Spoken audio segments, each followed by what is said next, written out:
Hindi recorded channel में आप सभी का स्वागत है। दोस्तों, ममता कालिया द्वारा लिखित दूसरा देवदास कहानी हरिद्वार के हर की पौड़ी में संभव और पारो नामक युवा प्रेमी प्रेमिका की पहली मुलाकात और उसके बाद जो संयोग बनते हैं उन पर आधारित है।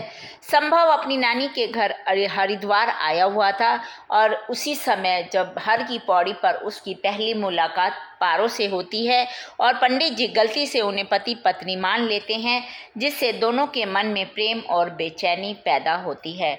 तो दोस्तों, आज के अध्याय में हम ममता कालिया की इसी कहानी के सारांश पर चर्चा करेंगे। दोस्तों, ये जो कहानी है दूसरा देवदास, ये हर की पौड़ी यानी कि हरिद्वार के परिवेश को केंद्र में रखकर साथ ही साथ युवा मन की संवेदना, भावना और विचार जगत की उथल पुथल को आकर्षक भाषा शैली में प्रस्तुत करती है। और यह कहानी युवा हृदय में जो पहली मुलाकात होती है अचानक से, उसकी कल्पना और रोमानियत का उदाहरण है। और लेखिका ने घटनाओं का संयोजन इस तरह से किया है कि अनजाने में प्रेम का प्रथम अंकुरन संभव और पारो के हृदय में बड़ी अजीब परिस्थितियों में उत्पन्न होता है। दोस्तों, इस कहानी में लेखिका ने हरिद्वार के वातावरण का चित्रण किया है और वो कहती हैं कि हर की पौड़ी पर जो सायंकाल का समय होता है, संध्याकालीन समय होता है, बहुत ही अलग होता है, क्योंकि इस समय आरती का समय होता है। 5 बजे तक जो फूलों के दोने 1-1 रुपये में बिक रहे थे वो आरती के समय 2-2 के हो जाते हैं। पर भक्तों को इससे कोई फ़र्क नहीं पड़ता, उन्हें इसकी कोई परवाह ही नहीं है, क्योंकि वो बड़ी मन्नतों के साथ यहाँ पर आते हैं। आरती शुरू होने वाली है और कुछ भक्तगणों ने स्पेशल आरती रखी है। किसी ने 151 किया, किसी ने स्पेशल आरती की 51 रुपये की आरती बोल रखी है। आरती करने वाले जो पंडित हैं वो आरती के इंतज़ाम में व्यस्त हैं। दोस्तों, नीलांजलि यानी कि जो पीतल की जोत है उसमें हज़ारों बत्तियां 5 मंजिला होती है, उसमें घी की बत्तियां भिगो कर रखी जाती हैं और उसके साथ साथ गंगा की मूर्ति के साथ चामुंडा, बालकृष्ण, राधा कृष्ण, हनुमान और सीताराम की मूर्तियां भी श्रृंगारपूर्ण रूप में वहाँ पे स्थापित की जाती हैं। जो भी जिसका आराध्य है वो उसको चुन सकता है। और आरती से पहले औरतें जो हैं वो पवित्र गंगा जल में डुबकी लगाती हैं और उन्हीं गीले वस्त्रों में वो उस आरती में शामिल हो जाती हैं। मर्दों के माथे पर चंदन तिलक और औरतों के माथे पर सिंदूर का टीका लगा देते हैं। लोग तरह तरह की खुशी में यहाँ आरती करवाते, किसी को कोई खुशी है, किसी की कोई मन्नत पूरी हुई है। और आरती का जब वो 5 मंजिला जो पीतल की जोत है नीलांजलि वो जलती है तो हजारों दीप एक साथ जल उठते हैं और हाथ में अंगोछा पंडित जी लपेट कर उस जोत को पकड़कर आरती शुरू कर देते हैं। और चारों तरफ घंटे घड़ियाल की ध्वनि, एक जैसे स्वर, फूलों की छोटी छोटी किश्तियाँ, एक अनोखा दृश्य, बहुत मनोहारी दृश्य वहाँ उत्पन्न हो जाता है। गंगा पुत्र दोनों में रखा पैसा उठाकर मुंह में दबा लेता है, क्योंकि गंगा मैया से कि जो ये कमाई, इस तरह से जो पैसा आता है उसी से उसका जीवन यापन होता है। जब पुजारियों का स्वर थक जाता है तो लाउड स्पीकर चालू कर दिए जाते हैं और हर की पौड़ी ओम जय जगदीश हरे की आरती से गूंज उठती है। दीपकों की छवियाँ, हजारों दीपकों की छवियाँ, क्योंकि वो नीलांजलि जब गर्म हो जाती है तो पंडित जी उसे गंगा नदी में उसका स्पर्श कराते हैं तो ऐसा लगता है जो उसकी प्रति छवियाँ दिखाई देती हैं तो वो बहुत सुंदर दिखाई देती है गंगा जल में। भक्तजन पंडितों को खुशी खुशी दक्षिणा देते हैं, क्योंकि यहाँ आकर खर्चा करना उनके लिए सुखदायी है। संभव भी काफ़ी देर से नहा रहा था और जब वह घाट पर आया और पंडित ने उसके माथे पर चंदन का तिलक लगाना चाहा तो वो अपना चेहरा हटा लेता है और एक पंडित उसे कहता है कि चंदन तिलक बगैर स्नान अधूरा है। फिर वो चुपचाप अपने माथे पर तिलक लगवा लेता है। मंदिर के पुजारी आवाज़ देते हैं कि आ जाओ, दर्शन करते जाओ। उसकी उन चीज़ों में आस्था तो नहीं थी, पर नानी ने कहा था मंदिर में 1.25 रुपये चढ़ा कर आना। उसने तुरंत 2 रुपये का नोट निकाला। पुजारी ने चरणामृत दिया, लाल रंग का कलावा उसकी कलाई पर बांध दिया।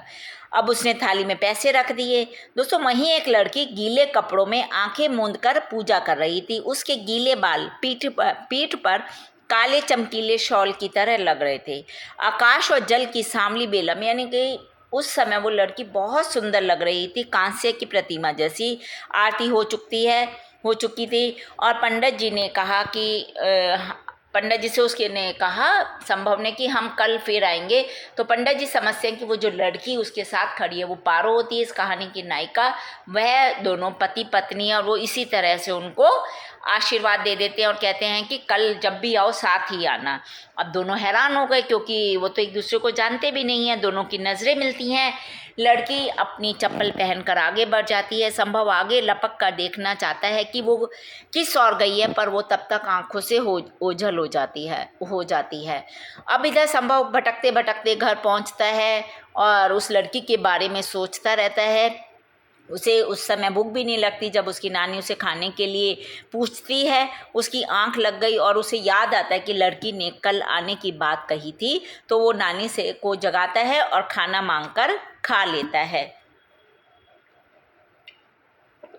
दोस्तों, संभव ने इसी साल एमए किया था और वो सिविल सर्विसेज की प्रतियोगी परीक्षा में बैठने वाला था और उसके जीवन में कोई लड़की नहीं आई थी। स्कूल में जो बेंचों पर उसके साथ बैठती थी वो लड़कियों के अलावा उसकी ताई चाची, जो उसकी बहनें थी, कज़न थी, वो ही लड़कियां उसकी ज़िंदगी में आई थी। उसने उस लड़की का नाम भी नहीं पूछा था, पर वह उसे भीड़ में भी पहचान सकता था। वह उस लड़की के बारे में अपने मन में तरह तरह की कल्पना करने लग जाता है और अगले दिन जेब में 20 रुपये डालता है और वहाँ चल देता है हर की पौड़ी पर। आज भी बहुत भारी भीड़ है। वहाँ उसे एक बालक मिलता है जो अपनी बुआ के साथ रोहतक से आया था। वह मनसा देवी ही जाने वाला था, वहाँ रोपवे है। संभव भी उस बालक के साथ चला जाता है और वहाँ तरह तरह की चीज़ें बिक रही हैं। संभव को जो बच्चा हर की पौड़ी पर मिला था वह दूर पीली कार में नजर आया। बच्चे की जो लाल कमीज थी उससे उसने पहचान लिया कि तो वही बच्चा है जो उसको मिला था। इस बच्चे से सटी हुई जो दुबली पतली सांवली सलोनी आकृति बैठी थी वो वही लड़की थी जो कल शाम के समय हर की पौड़ी पर उससे टकराई थी। अब दोस्तों, संभव उसे देखता है तो वो बेचैन हो जाता है और उसका मन करता है कि वो किसी तरह उड़कर उस पीली केबल कार तक पहुंच जाए और बहुत जल्द केबल कार नीचे पहुंच गई। संभव ने लपक कर बच्चे को कंधे से थाम लिया और बोला, कहो दोस्त। उसी समय एक महीन आवाज़ आती है, क्या जैसे वो मुन्नू घर नहीं चलना है, कि उसकी जो संभव पूछता है कि ये क्या तुम्हारी बुआ है? तो मन्नू कहता है हाँ।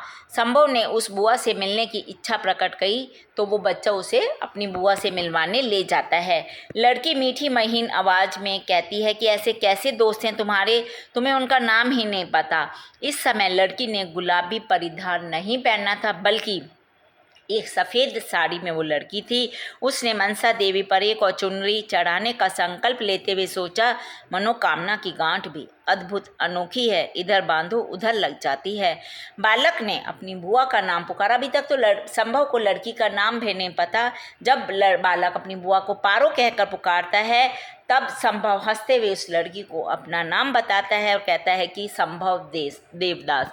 तो दोस्तों, इसमें जो युवा मन की धड़कनें हैं, जो पहली बार वो मिलते हैं आपस में, किस तरह से पंडित जी उनको पति पत्नी समझकर उन्हें आशीर्वाद दे देते हैं और किस तरह से संभव के मन में एक अजीब सी हलचल और बेचैनी उत्पन्न हो जाती है, ये कहानी इन सभी बातों को दर्शाती है। तो दोस्तों, ये हमने आज के अध्याय में ममता कालिया की दूसरा देवदास कहानी के सारांश पर चर्चा की। हिंदी भाषा के और भी प्रमुख विषयों पर हम आगे के अध्यायों में समय समय पर इसी प्रकार चर्चा करते रहेंगे। पर दोस्तों, उसको सुनने के लिए आपको मेरे इस चैनल को लाइक और सब्सक्राइब करना होगा। साथ ही दोस्तों, हिंदी भाषा से संबंधित कोई भी प्रश्न आप कमेंट बॉक्स में मुझसे पूछ सकते हैं। मैं शीघ्र ही उसका उत्तर देने की कोशिश करूँगी। धन्यवाद दोस्तों, आपका दिन शुभ हो।